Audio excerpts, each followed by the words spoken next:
Asante sana. Mbele yako ni mchungaji na mwinjilisti Pastor Amani Emmanuel Charles. Hapa nikiwa Kenya, ni katika kanisa maarufu sana, kanisa la Kinoo SDA Church, na hapa ni siku ya Ijumaa, siku ya Sabato, tarehe 10 ya mwezi wa 10. Ni katika miisho ya program hii ya canvassing, ambayo ni mafunzo ya vitendo ya kazi ya Mungu kupitia injilisti ya uchungaji. Na tunapoenda kumalizia programu hii, ningependa kusema maneno machache.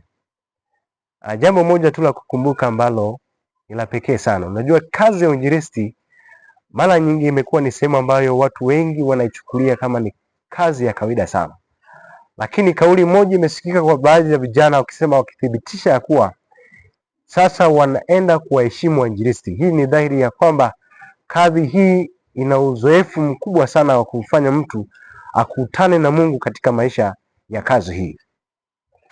Inalo jambo moja ambalo Paulo aliliandika katika kitabu cha Warumi sura ile ya 10 na ule mstari wa 15. Mtume Paulo anasema neno moja kwamba, je, tena waendaje wasipopokelewa?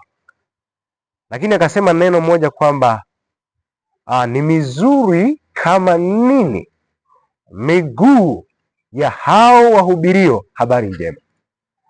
Hawa watu wanaopeleka habari njema, Paulo anasema kwamba ni mizuri kama nini miguu yao. Hana maana ya miguu, ila anasema thamani na ubora wa hali ya juu ya watu kama hao. Kati ya watu wenye ujuzi mkubwa, wenye maarifa, ni watu ambao wanapeleka habari njema. Ni miongoni mwa hao watu, hawa ni wainjilisti. Na mimi kwa namna pekee namshukuru Mungu, na nimekutana uzoefu mkubwa kwa kweli. Nashuhudia ya kuwa ni mizuri kama nini miguu yao hawa wapelekao habari njema.